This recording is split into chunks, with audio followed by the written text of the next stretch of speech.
El Parlamento Europeo pareciera que es una cosa menor y vale la pena mencionar. El Parlamento Europeo está formado por 705 parlamentarios, ¿sí?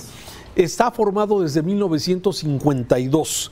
Es el segundo electorado más importante que hay y representa a 307 millones de personas en esta parte del mundo, ¿sí? Entonces, a ver, no es menor. No, claro. Y la respuesta que da el presidente, llamándolos injerencistas, llamándolos borregos, sí, a mí me parece que podría haber sido una respuesta muy diferente, con el mismo mensaje, pero sin de alguna forma meterle los calificativos. Esa es, digamos, una primera lectura, porque yo empiezo a analizar ya otras cosas, Víctor, que ahorita la pongo. En el sentido práctico, Raúl, cuando ya ves que toma uno sus cursos de administración y de liderazgo y estas cuestiones, uno de los consejos que te dan es: nunca escribas una carta o un memorándum o contestes un correo enojado. Nunca hacerlo de inmediato, claro. Nunca lo hagas de inmediato. Por mucho enojo que tengas, por mucho arrebato, por mucho molestia que sea o indignación, aguántate, espérate a que pase un periodo para que tengas tu reflexión, se te baje el arrebato, dimensiones el tipo de agresión, de ofensa, de llamada de atención que te están dando y responde. Y después de que hayas respondido, deja la carta también otro buen rato. Déjala descansar y reposar, y a las horas vuelve a verla y va a cambiar mucho la redacción y la respuesta seguramente. Aquí es claro que fue a bote pronto. Es más, hay versiones que dicen que no fue ni él, que le ayudó su señora esposa a redactar esta carta, que está llena de, no sé, de improperios, de señalamientos muy, no sé, no quiero usar la palabra vulgares porque no es esa la palabra, pero sí de muy bajo nivel diplomático, de mucho arrebato, de mucho hígado, no hay diplomacia, de mucha ideología, muy cargados como de mucho rencor también. O sea, no es una carta diplomática. No sé qué esté pensando el titular del secretario de Relaciones Exteriores en ese sentido, pero caray, la mayor parte de las opiniones de la gente, dirá el presidente de los conservadores, ha sido de una crítica total a este documento por carecer de todas las formas. Hombre, hasta en la redacción, caray. Bueno, se nota el hígado. Con decirte que hasta Gerardo Fernández Noroña, sí, dudaba de que fuera real el documento. Fíjate, ¿sí? Ya para que Noroña brinque. No. Bueno, pero mira, yo tengo algunas lecturas que me parece que no podemos perder de vista. A ver, sí, la carta que manda el Parlamento Europeo, sí, es una carta donde pide responsabilidad, es una carta amplia en donde, bueno, señalan concretamente Raúl, los acosos del gobierno. Y no va dirigido al presidente, ¿eh? Va dirigido al gobierno en general y al presidente como su representante, pero el presidente lo toma como un asunto personal. Perdón, te quita la palabra. Pero fíjate, a mí me parece que la respuesta de esta carta que da el presidente López Obrador a esto no va dirigida a los diputados del Parlamento Europeo.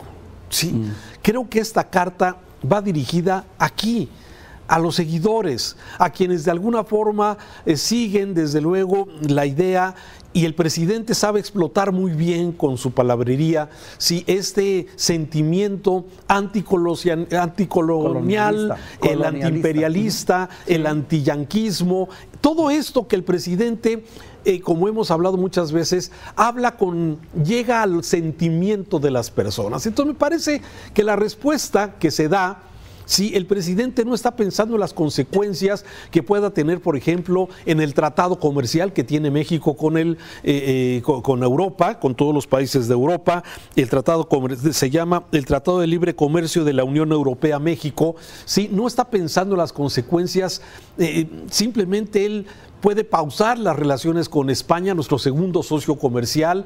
Él simplemente puede hacer un reclamo al Vaticano o Austria porque no nos quiere prestar el penacho de Moctezuma. Regresar. Sí, prestar. Claro. Sí, entonces, a ver, hay una serie de hechos donde el presidente, me da la impresión que en esta carta está respondiendo más bien a ese interés.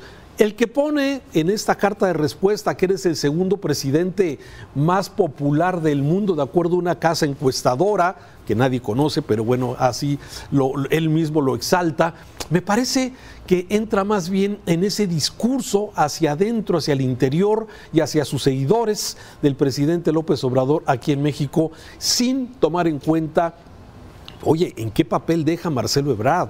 El canciller, sí, o sea, tiene que estar apagando fuegos todos los días, a ver qué dice en la mañana el presidente, a ver con quién se va a pelear y qué consecuencias puede tener esto. Esas son las cosas delicadas que me parece, y una lectura hacia el interior. Sí, y una segunda lectura, Raúl, que yo le doy a esto, bueno, es lo que al presidente le importan las relaciones exteriores, ¿eh? Nunca se ha interesado precisamente por la relación de México con el mundo como tal.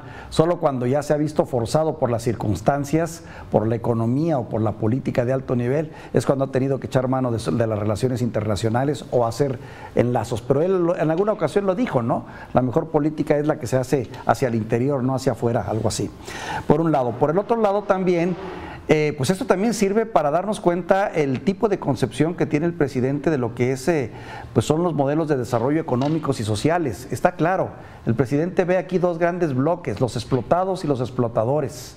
Él habla y ve al mundo como, sobre todo estos países europeos, como estos países que han exfoliado, que han atacado, que han saqueado a otras naciones y han vivido a costa de ellas y que ahora pues reclaman. Es una visión un poco de tipo de corte socialista, de tipo marxista, ¿no? De lucha de clases, que sinceramente, bueno, en muchos sentidos está rebasada, pero que pues es el argumento que él utiliza porque así se refleja, ¿no? Aparte de un lenguaje, pues sinceramente poco respetuoso, sobre todo, como bien tú dices, para un parlamento que está integrado por 705 parlamentarios que representan el segundo electorado democrático más grande del mundo, ¿no? Penoso llamarlos borregos por donde le busques, ¿no? O sea, no, ni en el peor lenguaje llamaría yo a un parlamento así. Pero bueno, pues son los tiempos que nos ha tocado vivir. Tenemos un presidente que así se rasga las vestiduras, que así se defiende ante un hecho que no se puede negar, Raúl.